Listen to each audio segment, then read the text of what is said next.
संपन्न नहीं कर पाते। इसीलिए हम अपने इष्ट की, अपने कुल देवता की, अपने सदगुरु के ऊपर आराधना करते हैं, जिससे कि मेरा भी जीवन मेरे इष्ट के स्वरूप बन सके। मेरा भी जीवन मेरे कुल देवता है जिनके कारण से मैं संसार में आया हूं। ईश्वर की अनुकंपा है जब भी तो हम संसार में आए हैं। ईश्वर की अनुकंपा नहीं होती तो हम कोई भी जीव जंतु, पशु या जानवर या कुछ भी ऐसे कीट पतंग होते हैं। ईश्वर कृपा कारण से उनके स्वरूप में हमें चेतना की प्राप्ति हुई, देह की प्राप्ति हुई है। उस देह में किस तरह से हम उद्भव और विकास कर सके, वह भाव चिंतन और निरंतर हमारी जो कामनाएं होती है, उन कामनाओं की पूर्णता के लिए हम अपने इष्ट की अभ्यर्थना करते हैं, अपने गुरु की अभ्यर्थना करते हैं।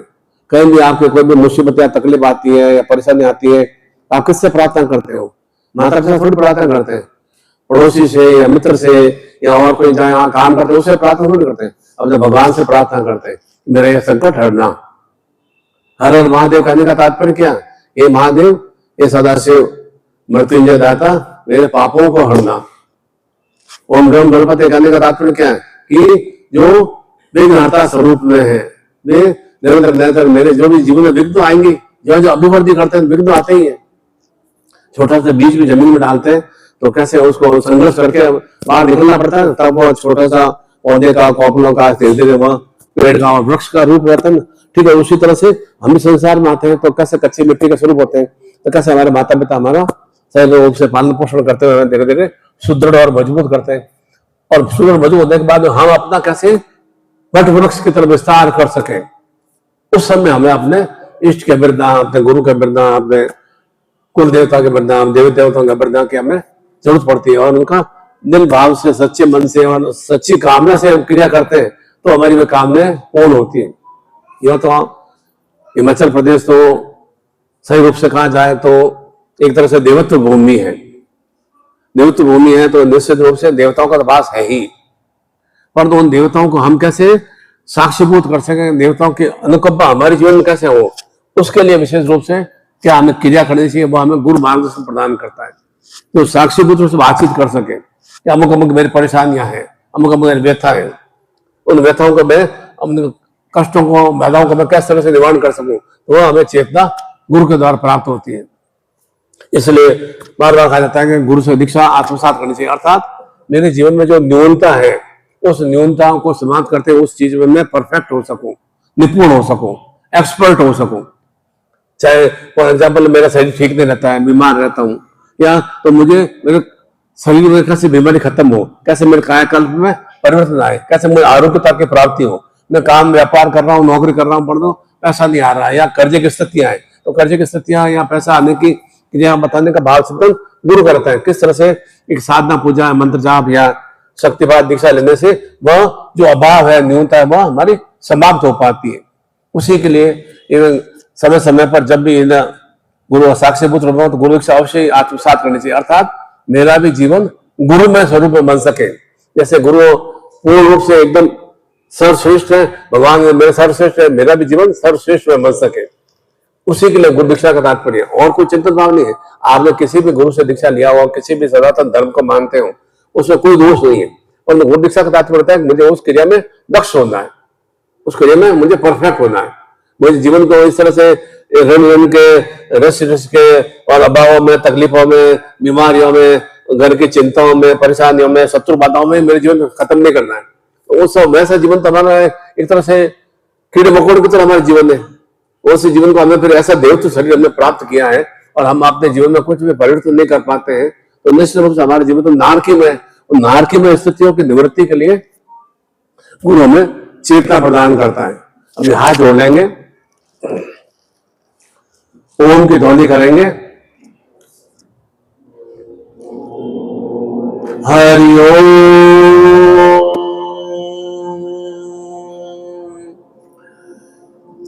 हरि ओम,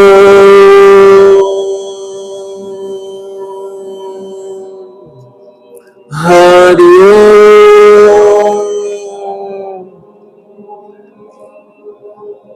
ओम लक्ष्मी नारायणाभ्यां नमः, सची पंद्राभ्यां नमः, मातृ पितृ चरण कमलेभ्यो नमः, इष्ट देवताभ्यो नमः, ग्राम देवताभ्यो नमः, वास्तु देवताभ्यो नमः, सर्वेभ्यो देवेभ्यो नमः, सर्वेभ्यो ब्राह्मणेभ्यो नमः। ओम सिद्धि बुद्धि सहिता श्रीमन महागणाधिपत्ये नमः। ओम विघ्नेश्वराय वरदाय शिवप्रियाय लंबोदराय सकलाय जगताय नागानाय श्रुति गुसिताय गौरी सुताय गणदाय नमो नमस्ते। भक्तार्थी नास्ता पराय गणेशराय विद्याधराय विट्टाय वामनाय भक्त प्रसन्न वरदाय नमो नमस्ते। नमस्ते ब्रह्म रूपाय रुद्र रूपाय नमस्ते ब्रह्मचारिणे अन्याय पूज्याय शांगाय सपरिवाय शकलाय सशक्तिकाय महागणाधिपति मायामी। क्या प्रार्थना किया? ओम भी ध्वनि करने का तात्पर्य क्या कि अंतर स्वभाव में जो भी अनगल भाव चिंतन हो भी हमारे बाहर समाप्त हो सके, और साथ में हम जब ओम का गुंजन करते हैं आसपास में हमारा देवत्व भाव की वृद्धि हो, इसलिए ओम का गुंजन प्रत्येक पूजा से पहले अवश्य करना चाहिए। इससे अंदर जो भी गंदगी वायु वगैरह वो भी निकल जाती है, और साथ साथ में हमारे जहां भी हम पूजा के लिए बैठे हैं तो हमारे आसपास में देवत्व भाव चिंतन का विस्तार हो सके। और क्या प्रार्थना बोला? ओम लक्ष्मी नारायणाभ्याम नमः। अर्थात मुझे क्या चाहिए? मेरे जीवन में जो भी लक्ष्य हैं, उद्देश्य है, कामनाएं हैं, उन कामनाओं की पूर्ति में अपने सदगुरु रूप में, नारायण के रूप में, मैं विष्णु रूप में उन्हें प्राप्त कर सकूं। ओम लक्ष्मी नारायणाभ्याम नमः उच्चारण किया। फिर ओम भगवान सदाशिव महादेव का उमा महेश्वराभ्याम नमः। फिर हमें भगवान गणपति का उच्चारण किया कि मुझे गणपति की अनुकंपा की प्राप्ति हो। इस तरह से हमने कुल देवता, ग्राम देवता, स्थान देवता, वासु देवता, सभी का हमने एक ये सभी देवी देवता मेरे आसपास में स्थापित हो सके, जिससे कि मैं जो भी पूजा साधना करूं उसमें मुझे पूर्णता की प्राप्ति हो सके। अब सीधा हाथ में जल लेंगे, इस तरह से आह्वान करेंगे, हमारे हाथ में जल है।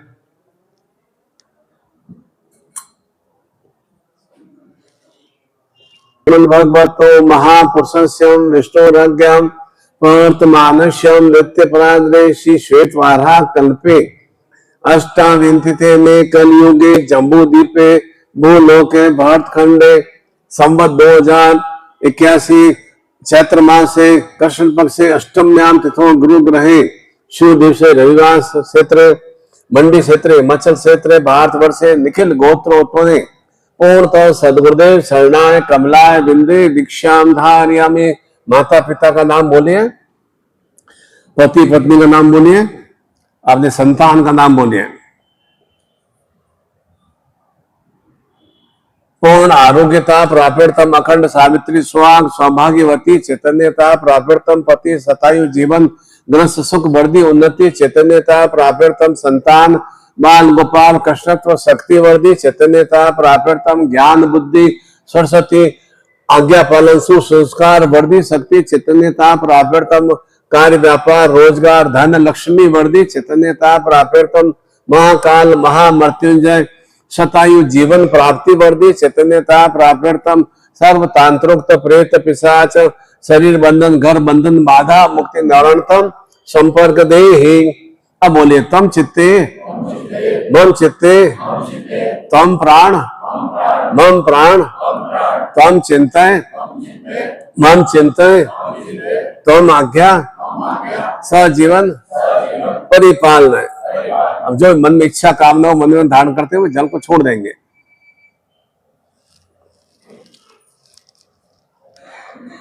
आपको एक दिया होगा, धागा दिया होगा आपको, दोनों अंगूठा में डाल दो, लास्ट अंगुली में डाल दो।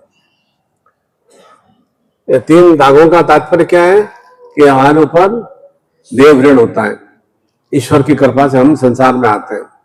दूसरा ऋण होता है हमारे माता पिता का ऋण होता है, उनके अनुकंपा से हम घर से उनके उत्पन्न हुए। तीसरा ऋण होता है गुरु का ऋण, जो हमें ज्ञान और ऊर्जा और शक्ति प्रदान करता है। इन ऋण को उतारने के लिए ही निरंतर इस तरह से अभ्यर्थ आराधना करनी चाहिए। हाथ ऊंचे कर दो। ओम यज्ञोपवीतम परम पवित्रम प्रजापते सहजम प्रसाद आयुष्यमग्रम पर्तिमुंजम शुभ्रम यज्ञोपवीतम बलमस यज्ञवते यज्ञम। ओम शांतिरस्तु ओम पुष्टिरस्तु ओम तुष्टिरस्तु ओम वर्धिरस्तु अविघ्नमस्तु आयुष्यमस्तु आरोग्यमस्तु शिवमस्तु शिव कर्मास्तु कर्म। ओम भगवती कात्यायन प्रताम भगवती माहेश्वरी प्रताम भगवती रिद्धिकर प्रताम भगवती वर्धिकर प्रताम भगवती पुष्टिकर प्रताम। ओम सूर्य ज्योतिधार्यम चंद्रस ज्योतिधार्यम भौमस ज्योतिधार्यम बुद्धस ज्योतिधार्यम ओम गुरु बृहस्पति ज्योतिर्धारयामि, ओम शुक्र ज्योतिर्धारयामि, ओम शनिश्चर ज्योतिर्धारयामि। छागर राहु केतु पूर्णता यज्ञ पवित्र यज्ञ पुरुषम पुरुषोत्तम शक्ति जागृत धारयामि। गले मालक तक धारण कर दो। दोनों हाथ खोलो हृदय के सामने। ओम सुमुक्षते दंतस्य कपिलो गजकर्णका लंबोदरसं वित्तो विगन्नासो विनायकम धूम्रकेतु गणाध्यक्षो बालचंद्र गजानम द्वासन नामानीय पठे चुणादपि विद्यारंभे वाच प्रवेशे निर्गमे तथा संग्रामे संकटे चे विघ्नतस्य न जायते शुक्लांबरम पुष्टम सुरासुरे सर्व विघ्न हर तस्मै गणाधिपत्ये नमः। सर्व मंगल मांगल्ये शिवे सर्वार्थ साधिके शरणे त्र्यंबके गौरी नारायणे नमोस्तुते। सर्वदां सर्व कार्येषु नास्ति तेषां मंगलम येषां हृदयस्थो भगवान मंगलाय तनम हरे तदे लग्न से तारा बलम चंद्र बलम विद्या बलम देव लक्ष्मी श्राम्यम लाभ से शाम जय से शाम कुत से शाम पराज्यम ये शाम इंदिवर श्यामो यत्र ओमेश्वर मूर्ति धरा नित्यमतिम अनन्यासनाजना परिपास्ते तेषाम नित्याना भुक्ताना इक्षवाम्यम स्मृति सकल कल्याणम भाजम यत्र जायते पुरुषम तमंजम नित्यम वजानि हरिम सर्विश्राम कार्येषु त्रस्त्री उमेश्वराम देवामदि संतोनम सिद्धिम वक्रतुंड महाकाय कोटि सूर्य निर्विघ्नम कुर्दे सरकार स्वर्गम। ओम गणत्वाम गणपति को हवामहि प्रणय प्रपति को हवामहि निधि निधिपति को हवामहि वैश्वमम आहम जानी गर्धम्माम तुम जासी गर्धम। ओम अम्बे अंबिके अम्बालिके न मानति कसंसु भद्रिकाम कांपिल्यवासिम सुशांतिर्भवतुम ध्याय नित्यम महिष्यम चारु चंद्ररत्ना कल्पो ज्वालांगम विश्ववंद्य विश्ववंद्य निखिल भैरम पंचवर्त नेत्रम जाग्रम। ओम नमो संवाय च शंकराय च महेश्वराय च शिवाय च शिवतराय च। पूर्णतम गुरु प्रार्थना कुर्यात। आत्मी भाव से गुरु प्रार्थना करेंगे। गुरुर् ब्रह्मा गुरुर्विष्णु गुरुर्देवो महेश्वराय गुरु साक्षात परम ब्रह्म तस्मै श्री गुरुवे नमः। ध्यान मूलम गुरुर्मूर्ति पूजा मूलम गुरुपदम मंत्र मूलम गुरुर्वाक्यम मोक्ष मूलम गुरुर्कृपा गुरु कृपा ही केवलम गुरु कृपा ही केवलम गुरु कृपा ही केवलम। तमेव माता च पिता तमेव तमेव बंधु च सखा तमेव तमेव विद्या द्रविणम तमेव तमेव सर्वं मम देव देव। बोले ओम परम तत्वाय नारायणाय गुरुभ्यो नमः। ओम परम तत्वाय नारायणाय गुरुभ्यो नमः। ओम परम तत्वाय नारायणाय गुरुभ्यो नमः। ओम परम तत्वाय नारायणाय गुरुभ्यो नमः। ओम परम तत्वाय नारायणाय गुरुभ्यो नमः। ओम ह्रीं मम प्राण देह रोम अर्तिरोम चैतन्य जागरण ह्रीं ओम नमः। ओम ह्रीं मम प्राण देह रोम प्रतिरोम चैतन्य जागरण ह्रीं ओम नमः। ओम भूर्भुवः स्वः तत्सवितुर्वरेण्यं भर्गो देवस्य धीमहि धियो यो नः प्रचोदयात्। ओम श्रीं श्रीं मम ग्रहे शिव लक्ष्मी आगम नमः। ओम श्रीम श्रीम मम ग्रहे शिव लक्ष्मी आगम नमः। ओम श्रीम श्रीम मम ग्रहे शिव लक्ष्मी आगम नमः। ओम श्रीम श्रीम मम ग्रहे शिव लक्ष्मी आगम नमः। हाथों का आज्ञा चक्र मंत्र स्पर्श करा दो।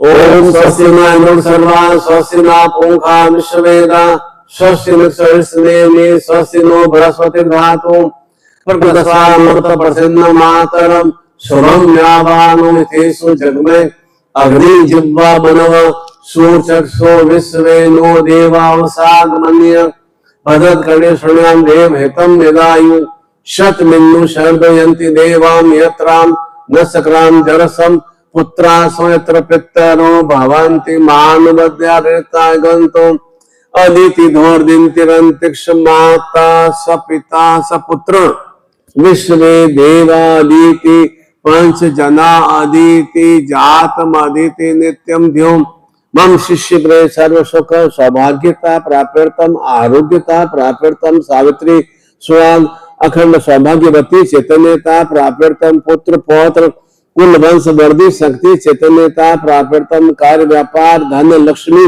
वर्दी शक्ति चैतन्यता प्राप्यर्थम संतान बाल गोपाल कृष्ण तो शक्ति वर्दी चैतन्यता प्राप्यर्थम महाकाल महामृत्युंजय शतायु जीवन प्राप्ति वर्दी चैतन्यता प्राप्यर्थम संपर्क दे ही पुनः आशीर्वचनों को आज्ञा चक्र पे हृदय पे स्पर्श करा दो।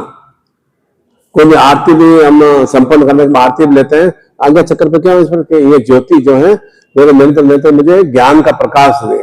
और हृदय भाव स्पर्श करने का मतलब कि निरंतर मेरा हृदय बराबर क्रियाशील और सक्रिय रहे, अर्थात मैं महामृत्युंजय शतायु जीवन से युक्त हो सकूं। प्रसाद भी लेते हैं, चरणामृत भी लेते हैं, ग्रहण करने के बाद में कैसे आज्ञा चक्र पे हृदय पे स्पर्श, उसका मंत्र भी है। प्रत्येक क्रिया का कोई कोई लॉजिक है, कोई कोई उसके भाव चिंतन है। इसीलिए कोई ऐसा नहीं है कि आरती लिया और आंख में लगाने का वो भाव चिन्ह है। तो ज्योति मेरे निरंतर विकसित रहे और हृदय भाव मेरा निरंतर चैतन्य और एकदम क्रियाशील रहे। प्रसाद भी कोई नीचे गिरता है, प्रसाद का भी खाने का प्रसाद नीचे गिरता है उठा देते हैं, और जो भोजन का कोई टुकड़ा नीचे गिरता है उसको उठाते नहीं है, क्योंकि वह एक भगवान का एक तरह से हमारे अमृत स्वरूप बन जाता है। इसलिए उस प्रसाद को हम आत्म भाव से ग्रहण करते हैं। चलो होता तो गंगा जल और तुलसी पत्र या पानी मिक्स है, परंतु जो अपने कुल देवता के इष्ट के भगवान के चरणों का हो जाता है तो वो एकदम पवित्र में अमृत में बन जाता है। इसलिए उसको इस भाव से ग्रहण करना चाहिए। मेरे भी जीवन में जो अंदर भाव में विश्वपूर्ण स्थितियां हैं, विश्वपूर्ण स्थितियां मेरे समाप्त हो सके। इस स्थिति के कारण मेरा जीवन जो भी मलिन में हो गया और मलिन में स्थितियां मेरी, उससे मैं निवृत्ति प्राप्त कर सकूं। उस कारण से जो भी जीवन में दुख कष्ट पीड़ाएं आ रही है, तनाव आ रहा है, बार बार बीमार हो रहा हूं, तो वह मेरी सब ऐसी चिंता मेरी समाप्त हो सके। इसके लिए नित्य प्रतिदिन 10-15 मिनट आधा घंटा कम से कम अपने इष्ट के प्रति, कुल देवता के प्रति, अपने गुरु प्रति अवश्य ही एक पूजा साथ। बाकी 3.5 घंटे हमारे, इसलिए क्यों इन प्रातः काल का मतलब थोड़ा भगवान का नाम स्मरण करना चाहिए, अपने गुरु का नाम स्मरण करना चाहिए, कोई विशेष चिंतन भाव से कहा गया, जिससे कि बाद दिवस हमारे लिए शुभ मंगलमय हो। जिस तरह से हम देखते हैं कि हिरण है, उसकी स्पीड होती है दौड़ने की 90 किलोमीटर प्रति घंटा, 1 घंटे में वो 90 किलोमीटर दौड़ जाता है। और शेर की स्पीड होती है 60 किलोमीटर 1 घंटा में। फिर भी शेर शिकार क्यों कर लेता है? उसकी स्पीड तो 90 किलोमीटर प्रति घंटा है, वो 1 घंटे में 90 किलोमीटर दौड़ जाएगा, और तो शेर 60 किलोमीटर दौड़ पाता, फिर भी उसका शिकार क्यों कर लेता है? क्यों कर लेता है? क्योंकि हिरण के अंदर ये डर हमेशा रहता है कि मैं आगे भाग नहीं पाऊंगा, मैं उससे ज्यादा उससे सफल हो नहीं पाऊंगा, शेर मुझे शिकार कर देगा। और जो थोड़ा दौड़ता है पीछे मुड़ के देखता है कि शेर आए तो नहीं, और जो उसको बार बार देखने से उसकी स्पीड टूट जाती है। और शेर है जो पूरी एकदम क्षमता के साथ में वह उसका मुकाबला करते हुए उसको दबोच लेता है। ठीक है, हमारे भी जीवन में ऐसा ही होता है कि हम थोड़ा सा कोई हम थोड़ा कार्य करने के लिए थोड़ा सा शुरुआत में तो अच्छा कार्य शुरू करते हैं, बाद में देखते हैं निराशा से गिर जाते हैं, कार्य मेरा सफल होगा कि नहीं होगा, मतलब मेरा पैसा डूब तो नहीं जाएगा। नकारात्मक सोच हमारे भीतर में ज्यादा आती है। नकारात्मक सोच के वजह से हम कोई भी काम में सफल नहीं हो पाते। शायद मेरे को कोई धोखा तो नहीं मिल जाए, शायद मेरा हानि तो नहीं हो जाए, शायद मैं बीमार तो नहीं हो जाऊं, शायद मेरे कोई एक्सीडेंट नहीं हो जाए। हर समय ये डर भय बना रहता है। इस कारण से हम जीवन में कोई भी कार्य को सही ढंग से संपन्न नहीं कर पाते। और जैसा जीवन चलता रहता है तो खाना पीना किया, बच्चे पैदा कर दिए, और तो वो बस थोड़ा सा वैसा मकान बनाया, छोटा मोटा मकान बना दिया और खत्म हो गए। और जीवन का कोई बड़ा लक्ष्य नहीं, कोई उद्देश्य नहीं, बस ऐसा तो सभी क्रिया करते हैं। फिर अंतराल में और हजारों लाखों करोड़ों लोग कहते हैं क्या भिन्नता क्या है? होना चाहिए मैं जो लक्ष्य करूं अंतिम समय तक आप लक्ष्य के बराबर ध्यान रखेंगे। मुझे लक्ष्य को अचीवमेंट करना है, मुझे व्यापार में उन्नति को प्राप्त करना है। अब मुझे और किसी का सुनना नहीं है, ना तो पड़ोसियों को सुनना है, ना मतलब अपने रिश्तेदार को सुनना है, ना अपने परिवार को सुनना है। मैंने अपने खुद चेता से लक्ष्य आराम किया। मुझे नौकरी प्राप्त करनी है, IAS ऑफिसर बनना है, UPSC की परीक्षा पास करनी है, मुझे अच्छी सरकारी नौकरी प्राप्त करनी है, मेरा स्वयं का लक्ष्य है। तो उसके लिए पूरा एकदम ये जान से जुट जाना है। नहीं तुम क्या UPSC का एग्जाम दे पाओगे? कितने लाखों लोग बैठते हैं, लाखों लड़के बैठते हैं ना, लड़की बैठती है ना, और कोई जानवर पशु कीड़े पकड़ आकर नहीं बैठते हैं ना। लाखों में कम से कम 8,000 10,000 तो विजयश्री ऐसा फैमिली का मतलब 8,000 10,000 विजय होते थे ना। वह भी कोई हमारे तो लड़के ही है ना, क्यों वो विजयश्री हो जाते हैं, क्यों सफल हो जाते हैं? क्योंकि उनमें एक लक्ष्य होता है कि मुझे उसमें सफलता प्राप्त करनी है। व्यापार में भी ऐसे होता है, व्यापार में भी नहीं अच्छा मुझे ये मैंने दुकान खोलना है, व्यापार कर रहा हूँ, मुझे उसमें उच्चता को प्राप्त करना है। रुकावटें आएंगी, रुकावटें आने का तात्पर्य भी यही है कि मैं अपने कार्य में सही ढंग से आगे बढ़ रहा हूँ। ये बातें आती है ना, मान के चलो सही ढंग से मैं आगे बढ़ रहा हूँ। आप मोटरसाइकिल में जाते हो, गाड़ी में जाते हो, बीच में खड्डे आते हैं, ये थोड़ी खड्डे नहीं आने चाहिए। वो हाईवे रोड में भी खड्डे आते हैं ना, एक्सप्रेस हाईवे तो भी खड्डे तो आते हैं ना, तो आंखें से खड्डों को बचाते हो ना। तो जीवन में भी ऐसे खड्डे आते हैं, जीवन खड्डों का हमें बच के निकलना पड़ता है। ऐसा नहीं एकदम एक्सप्रेस हाईवे आप बिल्कुल एकदम 100 की स्पीड दौड़ेंगे नहीं ना, 100 की स्पीड दौड़ेंगे तो आपको खुद का एक्सीडेंट हो जाएगा। आप बराबर कैसे कंट्रोल करते हो गाड़ी चलाते हो, जीवन को कैसे कंट्रोल करते हो हम गाड़ी चलाते हैं ना, जीवन की तो निश्चित रूप से हम अपने लक्ष्य तक पहुंच पाते हैं।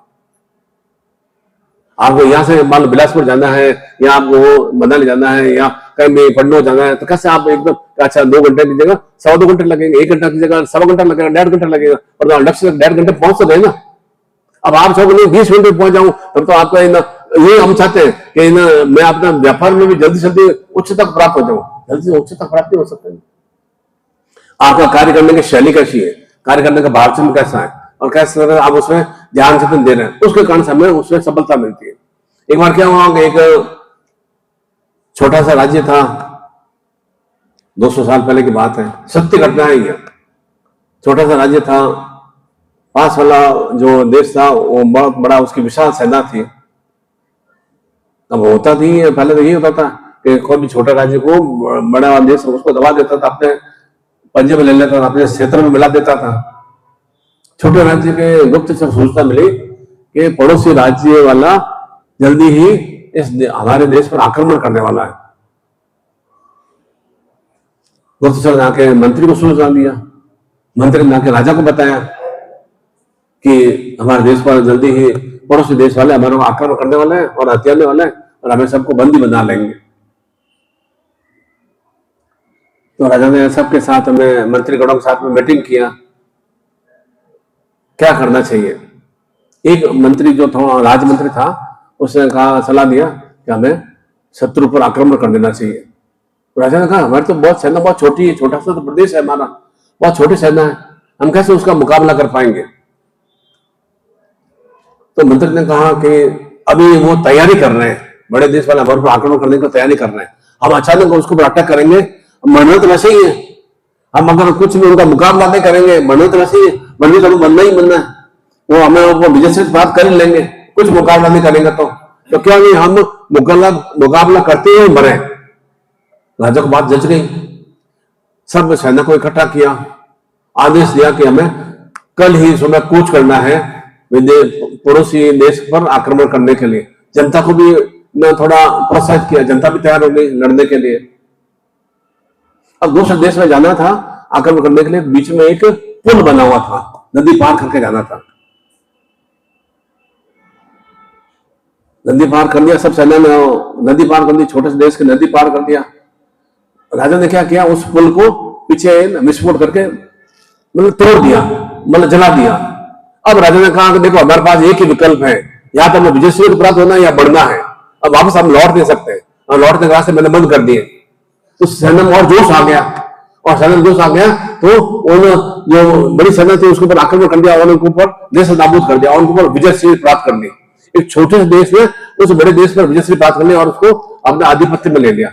कहने का तात्पर्य क्या कि हमारे भीतर में ऐसा होना चाहिए कि नहीं, अब मैं तो हो नहीं पाएगा, मैं कैसे उसको सफल हो पाऊंगा, कैसे विजयश्री प्राप्त कर पाऊंगा, मैं काम में नौकरी में कैसे मुझे प्राप्त होगी, मैंने इतना पढ़ाई किया है, तो एक बार फेल हो गया, अब दूसरी बार पास हो पाऊंगा नहीं। नकारात्मक सोच हमें निकालनी पड़ेगी कोई भी कार्य के लिए भी। नकारात्मक सोच निकाल देंगे ना, नेगेटिव सोच निकाल देंगे तो हम निश्चित रूप से हम विजयश्री प्राप्त हो जाते हैं। क्यों मतलब 35 लाख 40 लाख स्टूडेंट में से मात्र 6,000 8,000 लड़के IAS ऑफिसर या अलग अलग पोस्ट पे क्यों सक्सेस हो पाते हैं? क्योंकि उनमें भी बुद्धि तो वैसी वैसी जो आपका और मेन में बुद्धि वैसी वैसी है, पर वे बुद्धि का सही रूप से सदुपयोग करते हैं, समय का सही रूप से सदुपयोग करते हैं। और हम क्या है, नकारात्मक सोच की तरफ रहते हैं। पड़ोसी क्या कहेगा, मित्र क्या कहेंगे, रिश्तेदार क्या कहेंगे, मेरा पास वाला क्या कहेगा, मेरे माता पिता क्या कहेंगे, ये तो हमेशा आपको हतोत्साहित ही करेंगे। विजयश्री किसको प्राप्त होना है, सफल किसको होना है, सफल आपको खुद को होना है।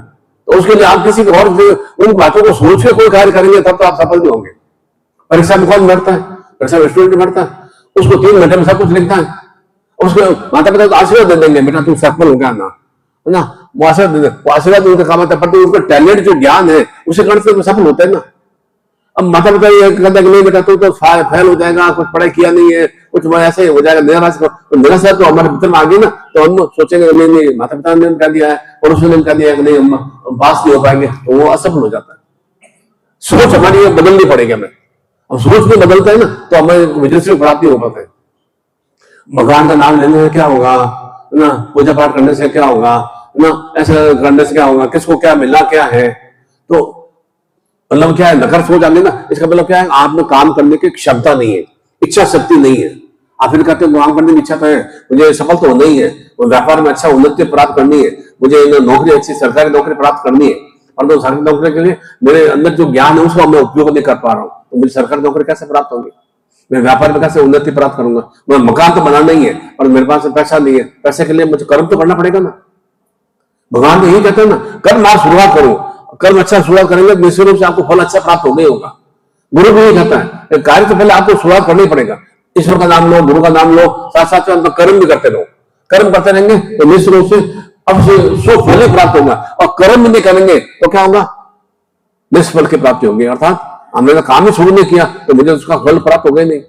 अर्थात पहले मैंने हार मान ली, पहले मैंने पराजय मान ली, नहीं अब मैं तो कर नहीं पाऊंगा, मैं तो व्यापार नहीं कर पाऊंगा, मैं नौकरी प्राप्त नहीं कर पाऊंगा, मैं तो कोई तरह से परिवार में वृद्धि नहीं कर पाऊंगा, मैं सुख सुविधा नहीं जुटा पाऊंगा, मेरे में तो ताकत ऊर्जा नहीं है। आप डॉक्टर के पास भी जाते हो, डॉक्टर कितनी फीस लेता है, 300 रुपए लेता है, 200 रुपए लेता है, 200 रुपए डॉक्टर की फीस काम नहीं करती है, डॉक्टर का विश्वास काम करता है, ये डॉक्टर अमुक अच्छा है, ये डॉक्टर अमुक अच्छा है, ये डॉक्टर अमुक अच्छा है, ये विश्वास काम करता है। और कोई दवाई कोई काम नहीं करती है, दवाई तो आप दूसरी बार दवाई लेकर आएंगे आपको अपने इफेक्ट पड़ेगा नहीं, और डॉक्टर जो दवाई लिख के देगा ना वो आप लेंगे नहीं ये डॉक्टर अच्छा है, तो उसका विश्वास आपके ऊपर काम करेगा तो आप जल्दी ठीक हो जाते हैं।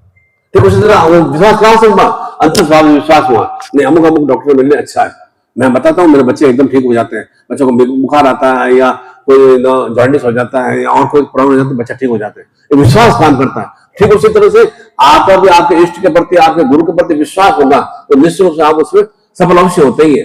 विश्वास नहीं होगा तो आप बने कितने भी पूजा पाठ करते हैं, कितना भी कंठस्थ कर दे, दुर्गा सरस्वती का कंठस्थ कर दो, चाहे मतलब गुरु गीता का कंठस्थ कर दो, विश्वास नहीं होगा तो आप सफल नहीं होंगे। एक विश्वास सब कुछ काम करता है, पति पत्नी में विश्वास होता है तभी तो घर घर से गाड़ी अच्छी चलती है ना, संतान के प्रति विश्वास होता है तभी तो संतान योग्य पति है ना। विश्वास ही नहीं होगा, पत्नी ऐसी होगी या पति ऐसा होगा, विश्वास होगा तो वहां पर क्या परिवार में बिखर वाली सत्य आ जाती है।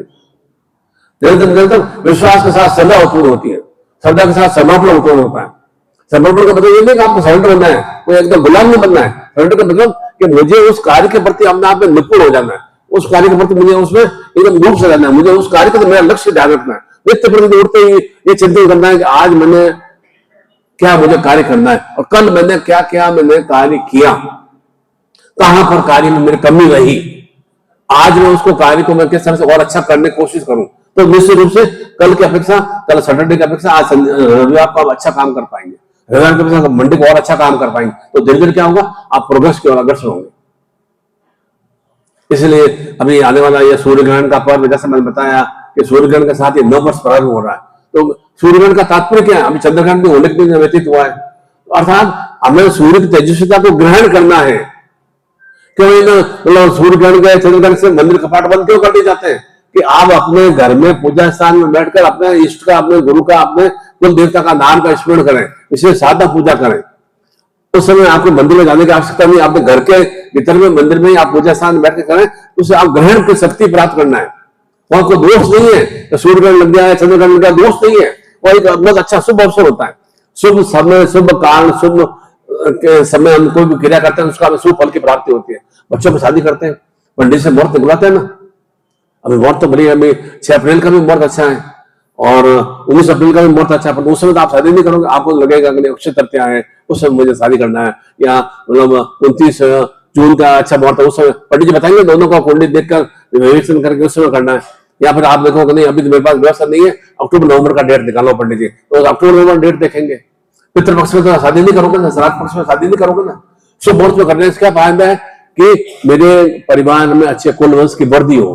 तो बहुत आपने दिखा है ना, बहुत लोग कार्य करते हैं, तो उसमें आप क्या करते हैं, ईश्वर का पूजन, साधना पूजा भी करते हैं, गणपति का ध्यान से हवन भी करते हैं, क्रिया भी करते हैं, तो उस कारण से कि मेरे घर में मांगलिक कार्य में निरंतर वृद्धि हो, तो सब समय शुभ काल का उपयोग करते हैं। ठीक उसी तरह से ग्रहण काल में भी शुभ समय है, उस समय कोई भी हम कामना पूर्ति के लिए, इच्छा पूर्ति के लिए, मनोकामना पूर्णता के लिए कोई भी हम साधना पूजा 15 मिनट आधा घंटा करते हैं, तो उसका हमें सुश्रेष्ठ में लाभ मिलता है। विशेष रूप से यह शनिवार रविवार के दिन ही प्रतिपदा हमारा अमावस्या तिथि है और नव वर्ष प्रारंभ हो रहा है। मैंने क्या बताया, तो हमारे तो प्रत्येक सनातन धर्म में कोई भी नव वर्ष प्रारंभ होता है, ठीक उसी तरह से पूजा साधना से प्रारंभ करते हैं। और बाकी दूसरों की संस्कृति में तो वो ऑर्डर होता है, हैप्पी न्यू ईयर कर देते हैं, शराब पीना, मीट मांस खाना, डांस करना और 2 बजे तक दिन में सोते रहना, उनका वो वैसा न्यू ईयर होता है।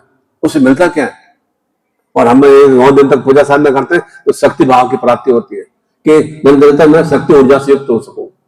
निरंतर मेरे अंतस भाव की जो कमजोरी है, कमजोरी का मतलब जो जीवन में जब मैं लक्ष्य की प्राप्ति करने में जो अभाव है उनको मैं समाप्त कर सकूं, वह कमजोरी समाप्त करने का भाव चिंतन है। नव दुर्गा की साधना पूजा करने का भाव चिंतन वह है, चाहे वो माँ काली की साधना करना हो या भुवनेश्वरी करना हो, छिन्नमस्ता करना हो या पीताम्बरा बगला करना हो, विशेष रूप से ऐसे शुभ में अवसर है। तो इसी तरह से सूर्य ग्रहण पावन पर विशेष रूप से आपको अभी श्रीफल की प्राप्ति होगी। वह विशेष रूप से श्रीफल को आप अपने पूजा स्थान में रखना है। और नवरात्रि के पूर्णता के साथ रामनवमी के दिन 6 अप्रैल को रामनवमी है, रामनवमी प्रसाद रूप में उसे ग्रहण कर लेना है। प्रसाद में केवल जो पारिवारिक से उन्हीं को प्राप्त करना है, पड़ोसियों में जिससे बांटने की जरूरत नहीं है, उन्हीं को प्रदान करना है। तो उसको पहले आप अभी 29 तारीख को अपने पूजा स्थान में वह श्रीफल को स्थापित कर देंगे और फिर 6 अप्रैल को वह प्रसाद रूप में उसको निकाल के प्रसाद रूप में परिवार सहित ग्रहण करना है, 2, 3 दिन 4 दिन। तो निश्चित रूप से हमारे जीवन में पुरुषोत्तम में शक्तियों का विस्तार होगा, अर्थात हम पुरुषों में उत्तम में श्रेष्ठ में बन सके। जैसे से भगवान श्री राम में 16 कला पूर्ण है, तो ठीक उसी तरह हमारे भीतर में भी अनेक अनेक कलाओं का विकास हो सके। और जो जो जो कला का विकास करते हैं ना, तो जो भी अनगल भावचिंतन में उनके मलिन में ऐसे हमारी समाप्त होती है। नहीं तो हम अगर बीमार हूं और मैं पहले इलाज ही नहीं कराऊंगा और तो मैं फिर भले कितना पौष्टिक भोजन कर लूंगा, वो मेरे लिए रोग में सत्य पैदा करेगा। इसलिए पहले जो अंदर भाव में रोग कष्ट है उनको समाप्त करना जरूरी है। ठीक उसी तरह से जीवन में भी जो भी अभाव न्यूनता है, पहले उसको समाप्त करने के लिए विशेष रूप से वह हम श्री शक्ति की शक्तिवान दीक्षा भी प्राप्त होंगे। अर्थात मुझे श्री से युक्त होना है, लक्ष्य से युक्त होना है, अर्थात मुझे लक्ष्यों को प्राप्त करना है। चाहे वह लक्ष्य क्या क्या है, शरीर घर में रोग है, कष्ट है, कला है, तनाव है, चिंता है, इन कर्जे की स्थितियां हैं, या बच्चे आज्ञाकारी नहीं है, संतान की प्राप्ति नहीं हो पा रही है, या बच्चे अच्छी वृद्धि की प्राप्ति हो पा रहे हैं, या शत्रु मारा जाता है, ये सब क्या है, ये मृत्यु रूपी स्थितियां हैं। इन मृत्यु रूपी स्थितियों पर विजय प्राप्त करने का भाव चलता नहीं, मृत्युंजय है।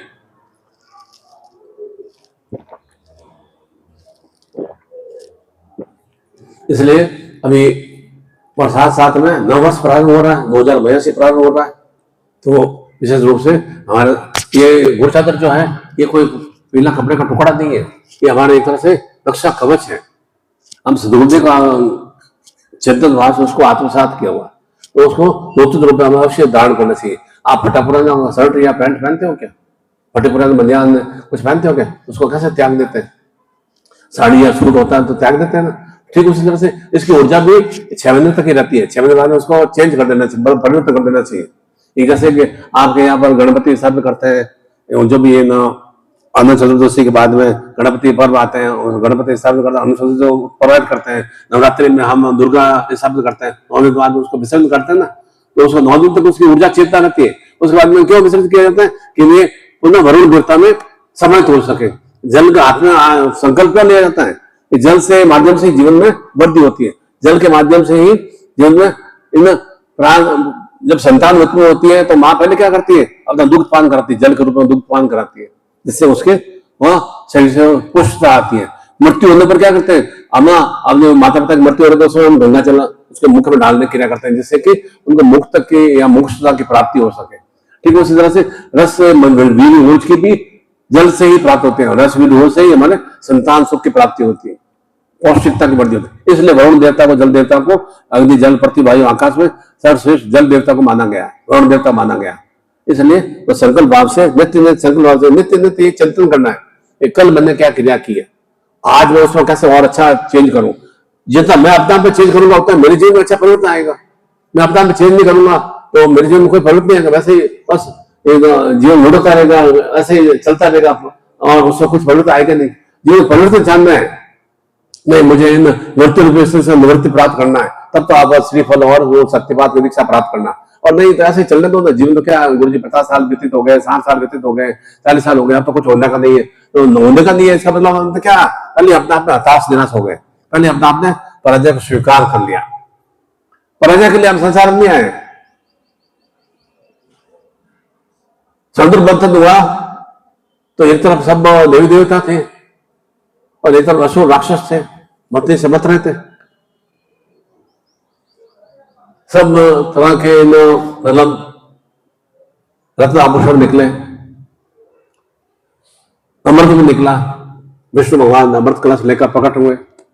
सभी देवी देवता राक्षस अमृत की ओर दौड़े कि जिससे कि अमर हो जाए, अमृत प्राप्त करने के, अमृत प्राप्त करने के लिए।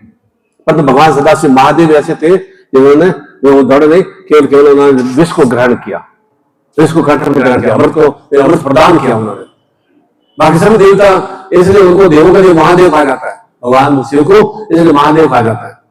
बाकी देवता तो हमें भी अमृत प्राप्त होता है, हमें देवी देवता है, देवी भी दौड़े, देवता भी दौड़े, राक्षस भी दौड़े, असुर भी दौड़े कि हमें वो अमृत की प्राप्ति हो जाए। परंतु सदाशिव महादेव ने जो विष निकला उस विष को ग्रहण किया, इसलिए उन्हें ना देवों का देव महादेव कहा जाता है, हरण महादेव। इसलिए उनको प्रार्थना में ही कहा जाता है कि हे महादेव तेरे पापों को हरना।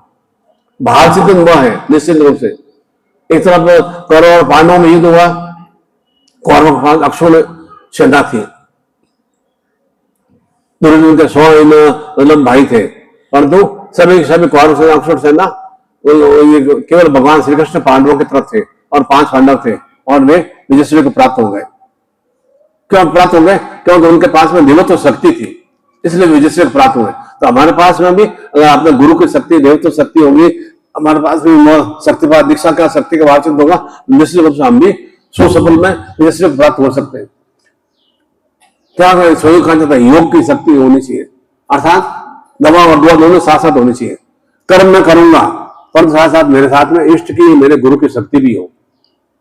और तब खाली कर्म करने से कुछ नहीं होता है। कर्म तो मजदूर भी करता ही है ना। आप तो मजदूरी उसको 400 रुपए, 1000 रुपए, 1500 रुपए देते हो ना, तो वो आपकी तरह थोड़ी सफल हो पाता है। तो आप दुकान में बैठते हो, दिन भर में 5000 का गल्ला कर देते हो ना, कैसे हो जाता है? क्योंकि कर्म आपका करने का टैलेंट अलग है और मजदूर का करने का एक बातचीत अलग है। क्यों वो आपकी तरह सफल नहीं हो पाता है? क्योंकि उसका चिंतन भाव सोच वैसी है। इसलिए कर्म मैं करूंगा, मेरे साथ में मेरी इष्ट की शक्ति, मेरे गुरु की शक्ति होनी चाहिए, तो मुझे सुसफलता की प्राप्ति हो, मेरे संतान में मुझसे भी अच्छी विजयश्री को युक्त हो, अर्थात मुझसे भी ज्यादा अच्छी सक्सेस में हो। मैं मान लो छोटी नौकरी कर रहा हूँ, मेरा संतान मेरा बड़ा व्यापार कर सके, मेरे संतान को अच्छी सुशीर्ष में पद की प्राप्ति हो सके। वो भावचित होता है प्रत्येक माता पिता का। उस माता पिता की कामना की पूर्णता के लिए भी वह शक्तिपात दीक्षा का भावचित होना चाहिए। कामना करने से कोई कामना की पूर्णता नहीं होती है। आप हजारों बार यहाँ तो मंदिर में जाते हो ना, तो क्या पता है कि देवभूमि स्वरूप है, हिमालय तो पूरे देवभूमि स्वरूप है। हर जगह जगह में इतने साक्षी रूप से देवता निवास करते हैं, विचरण करते हैं। जहां देवता निवास करते हैं वहां असुर वृत्ति में निवास करती है, राक्षस वृत्ति में निवास करती है। घर के अंदर भी क्या होता है, घर में आप जो जाते हो क्यों आपका माथा घूम जाता है, क्यों सर चक्कर जाता है, कहा मेरे अंदर आ गया, क्या फंस गया मैं।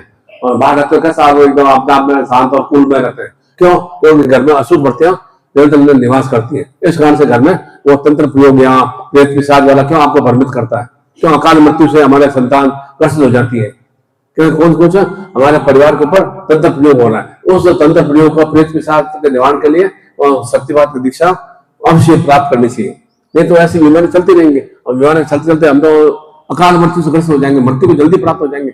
क्यों नहीं हम 27 जीवन सीख तो पाते हैं, 100 साल तक क्यों नहीं स्वस्थ में जीवन प्राप्त कर पाते हैं? क्योंकि हमारा कोई इष्ट नहीं है, इष्ट के प्रति हमारा श्रद्धा भाव नहीं है।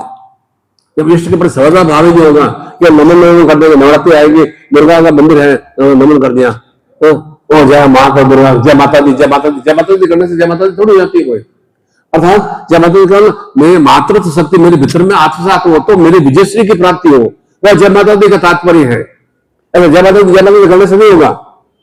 अर्थात जो माँ में जो शक्तियां हैं, जो दुर्गा में जो शक्तियां हैं, दुर्गा में शक्तियां कहां से आई? कोई शास्त्र में लिखा के आई हो? सैकड़ों सैकड़ों देवी देवताओं ने हमने शस्त्र प्रदान किया, देवी देवताओं ने अद्भुत आराधना किया, तब उसे शक्ति की प्राप्ति हुई, तब वह दुर्गति नाश में हुई। तो हमारे भी जीवन की जो भी दुर्गतियां हैं उसके विनाश के लिए वो शक्तिपात की दीक्षा समय अभिभूत होना चाहिए। बहुत ही न्यूनतम राशि में शक्तिपात दीक्षा प्राप्त होगी और साथ साथ में श्रीफल भी प्राप्त होगा। तो आप शक्तिपात जो भी आपका काम में इच्छा हो कि अमुक अमुक मेरे घर में कलह की स्थितियां रह रही, तनाव की स्थितियां रह रही है, बाद में बीमार हो रहा हूं, आप खुद में चिंतन करना कि आप जो भी कमाते हो ना उसका 40% आप मान लो महीने के मान लो 25,000 रुपए की आपकी कमाई है, मान लो चलो 10,000 रुपए 8,000 रुपए आपको दवाओं में खर्च हो जाता है। निश्चित रूप से बीमार है, एक माँ बीमार ठीक होती है, पिताजी बीमार हो जाता है, पिताजी ठीक होते हैं, दूसरा बच्चा बीमार हो जाता है, दूसरा बच्चा बीमार होता है, बहू बीमार हो जाती है, बहू भी ठीक होती है और कोई पोता बीमार हो जाता है, पोता ठीक होता है, नाती बीमार हो जाता है। ये बराबर चक्र क्यों चलता है? घर में तंत्र प्रयोग के कारण से होता है, प्रेत बाधाओं के कारण से होता है। क्यों होता है? क्योंकि पितृ शांति नहीं है। हमारे पूर्वज जो पितृ हैं जो अशांत अवस्था में है, इसलिए पितृ दोष हमें लगता है, उनके प्रति हमारा नमन भाव नहीं है। जब मैं अपने माता पिता पर नमन भाव नहीं रखूंगा, प्रेम भाव नहीं रखूंगा, तो मेरी संतान मेरे प्रति नमन भाव क्यों रखेंगे? इसलिए पितरों को शांति भी होना आवश्यक है। जो पिशाच है क्यों उनकी आत्मा भटकती है, उस कारण से हमें अखंड डरावने सपने क्यों, अगर बार बार आपको डरावने सपने आ रहे हैं, हर समय आप डर भय से ग्रसित हैं, तो मान के चलो पिशाच वाली क्रिया हो रही है। बार बार मुझे अनंत सपने आ रहे हैं, मैं सोता हूँ रात में नींद नहीं आती है, अनंत सपने आने का मतलब आपने 8 घंटे सो जाओ 10 घंटे सो जाओ और नींद आपकी पूरी नहीं होगी तो स्वस्थ नहीं रह पाएंगे। बुरे सपने आ रहे हैं, पूरा साया दिखाई दे रहा है, अचानक आपको लगेगा कोई लाइट बंद बुझ हो रही है, अचानक लगेगा अंधेरा कमरे में सो तो रहा हूँ पर कोई साया एकदम निकल गया है पास से। निश्चित रूप से परिवार में वह पिशाच दोष वाली क्रिया हो रही है, प्रेत बाधा वाली क्रिया हो रही है। उसके निवारण के लिए हम वह विशेष अवसर है, अष्टमी का दिवस है और ये राष्ट्रीय पर्व चल रहे हैं। अर्थात यह जो रंग पंचमी अभी परसों पर व्यतीत हुई है, आज रंग अष्टमी भी है, तो हमारे जीवन में होली के स्वरूप में सुखद रंगों का विस्तार हो सके। कौन नहीं चाहता है कि जीवन में सौभाग्य में स्थितियों की प्राप्ति हो, अर्थात मेरे जीवन की दुर्गति समाप्त हो, दुर्भाग्य की समाप्ति हो। दुर्भाग्य की समाप्ति के लिए उसको प्रार्थना करने से कुछ नहीं होगा, चरण सदगुरु के चरण स्पर्श करने से कुछ नहीं होगा। उसको जो शक्तियां हैं उसको आत्मसात करने का, उसको मैं निष्काम करूंगा, समाप्त करूंगा, तब मुझे वह शक्ति उसमें अभिभूत हो पाऊंगा। उसको मैं विनाश करने का समाप्त करने की क्रिया नहीं करूंगा तो मैं कुछ जीवन में हासिल नहीं कर पाऊंगा। उसी के लिए विशेष रूप से आपको एक जीवन भाव भी प्राप्त होगा और साथ ही साथ में और विशेष रूप से श्रीफल भी प्राप्त होगा। तो आपको लिखना पड़ेगा मेरे घर में तंत्र दोष है या घर में पिशाच बाधा है, वह लिखना पड़ेगा। मेरे घर में बच्चे की शादी नहीं हो रही है या संतान कुल वंश की प्राप्ति नहीं हो पा रही है या मेरे घर में धन का अभाव है या कर्जे वाली स्थितियां हैं, वो लिखना पड़ेगा। उसी के लिए विशेष रूप से उसके परिजन के हिसाब से आपको विशेष रूप से वह जीवट बाहु और वह श्रीफल की प्राप्ति होगी बहुत ही न्यूनतम राशि में। और साथ साथ मैंने बताया कि 9 रुपए आपको गुरुसाधन अवश्य धारण करना चाहिए। इस मलिन रूप में जो मैं मलिन रूप से मैं कपड़े पहन कर रखूंगा तो क्या होगा, अंदर अच्छे बात थोड़ी आएंगे मेरे भीतर में। मैं फटा हुआ कुर्ता पहन के बाजार में जा रहा हूँ या मलिन कपड़े पहन के जा रहा हूँ तो देखेगा यार ये क्या फटा हुआ गरीब ऐसा पटियाला स्थिति में आ गया। तो साफ और सुंदर कपड़े होंगे तो कैसा अपने आप में स्वच्छ ही अपना प्रसन्न में स्थिति आएंगे। कैसे प्रसन्न में स्थिति आ जाती है? स्वच्छ एकदम अच्छा मतलब में एक अंतस्भाव में एक चेतना आ जाती है। मैं कोटि को आशीर्वाद देता हूँ कि आपके जीवन में या आने वाला सूर्यग्रहण का पर्व या 2082 नवरात्रि का पर्व आपके जीवन में नवीनता रूप में प्रत्येक दिवस में वो अंधकार में सत्यों की समाप्ति हो सके। जब भी आपके घर में रोग कष्ट पीड़ा है, तंत्र प्रयोग है, प्रेत बाधा है, जब भी घर में धन का अभाव है या न्यूनता है, वे आपकी समाप्त हो सके और निरंतर आप शक्तियों से युक्त हो सके। चाहे वह सताई जीवन की शक्ति प्राप्त होना हो या अखंड स्वास्थ्य सौभाग्य की शक्ति से युक्त होना हो, धन लक्ष्मी से शक्तियों से युक्त होना हो, संतान सुख से युक्त होना हो, भूभवन की वृद्धि से युक्त होना हो, कार्य व्यापार रोजगार की शक्ति से युक्त होना हो या यश सम्मान प्रसिद्धि से युक्त होना हो, ये सब तरह के सुख है। पहला सुख निरोगी का आया, स्वस्थ होना चाहिए। पहले मानसिक रूप से शारीरिक रूप से हम स्वस्थ होंगे तो सब कुछ हम अच्छी क्रिया कर पाएंगे। मानसिक रूप शारीरिक रूप से मैं स्वस्थ नहीं हुआ, मैं कहूँगा धन आ जाए तो वो धन मेरा दवाई और बीमारी में खर्च हो जाएगा, उसका मैं कोई सदुपयोग नहीं कर पाऊंगा। उस सुख घर में लक्ष्मी की वृद्धि हो, अर्थात मैं जीवन में जो कर्म करूं उसे सुलक्ष्यों की प्राप्ति हो। चिंतन करना है कि आज के दिन से मैंने क्या अच्छा कार्य किया, कल मुझे और इससे अच्छा मैटर क्या करना है। कोई बात नहीं, थोड़ा कम हुआ पर हुआ तो है ना, थोड़ा एक कदम तो आप आगे बढ़े। अब मैं लक्ष्य को प्राप्त करने के आगे नहीं बढ़ूं और थोड़ा तो मैं लक्ष्य को प्राप्त नहीं कर पाऊंगा। आप कहोगे नहीं गुरुजी बस मुझे तो ये बस जुलाई तक मेरे कर्जे से मुक्ति चाहिए, अगस्त तक मुझे कर्जे से मुक्ति चाहिए, मैं तो रोज का 10,000 रुपये ब्याज लग रहा है ना, मुझे मुक्ति चाहिए। अब उसके लिए प्रयास ही नहीं करूंगा तो ब्याज से मुक्ति कैसे होगी? बस 2 दिन में मेरे तो सब निपट जाए, 2 दिन में कुछ नहीं होता है। संतान भी प्राप्त करते हो ना, 9 महीने माँ घर में रखती है ना, तब वो संतान की प्राप्ति होती है ना। मेरा कुल वंश की वृद्धि होती है, एकदम तो तुरंत तो संतान प्राप्ति नहीं होती है ना, उसका भी सही ढंग से 10 साल 15 साल पालन करता तब वह संतान परिपक्व और मजबूत होती है ना। उसको 25 साल तक ध्यान चित्त रखते हैं तो कैसे वो संतान एकदम स्ट्रॉन्ग और कार्य क्षमता में युक्त हो पाती है। इसलिए थोड़ा उसके लिए हमें समय देना पड़ता है, निरंतर हमें उसका ध्यान चित्त रखना पड़ता है। संतान का ध्यान चित्त रखते हो ना, कैसे संतान अभिवृद्धि से युक्त होती है, सुख ज्ञान से युक्त होती है ना। ठीक उसी तरह से हमारे जीवन में जो सफलता प्राप्त करनी है उसके बारे में हमारा योग वाले सत्य हो, मेरा साथ मेरा इष्ट हो, मेरा सदगुरु हो और मैं निरंतर कर्म करने की भावना चिंतन हो, जो उसको एक संकल्प भाव होना चाहिए। हाँ, निश्चित रूप से गुरु का आशीर्वाद प्राप्त किया, शक्तिपात दीक्षा लिया और मुझे वैसा गुरु ने आदेश दिया, निरंतर उसमें निरंतर अभिवृद्धि कर रहा हूँ, तो निश्चित रूप से आपको लक्ष्य की प्राप्ति अवश्य होंगे। मैं कोटि आशीर्वाद देता हूँ आपके जीवन में निरंतर शुभ मंगलमय सुसत्यों की वृद्धि हो, सत्ताई जीवन से युक्त हो, अखंड स्वास्थ्य सौभाग्यमय शक्तियों से युक्त हो, संतान कुल वंश की वृद्धि से युक्त हो और निरंतर आप जो भी कार्य व्यापार करें उसमें कुबेर लक्ष्मी की वृद्धि हो। ऐसा ही मंगल आशीर्वाद देता हूँ। अभी जिसको भी विशेष रूप से गुरु दीक्षा और शक्तिपात की दीक्षा है, पहले वे लाइन लगा देंगे और उसके बाद में जो भी आपकी कामना पूर्ति है कि मेरे धन अभाव है या कर्जे की स्थितियां हैं या संतान मेरे आज्ञाकारी नहीं है या मेरा मकान नहीं बन रहा है या बार बार घर में बीमार रहती है, उसके लिए विशेष रूप से जीवन भाव और श्रीफल की प्राप्ति हो जाएंगे। और बहुत ही न्यूनतम नसीब में शक्तिपात दीक्षा भी और न्यूनतम रूप में गुरुसागर भी होना चाहिए। तो सदगुरुदेव भगवान की अब एक लाइन बना लेंगे। गुरु दीक्षा जिस काउंटर से दीक्षा के पर्ची दिया है वो पर्ची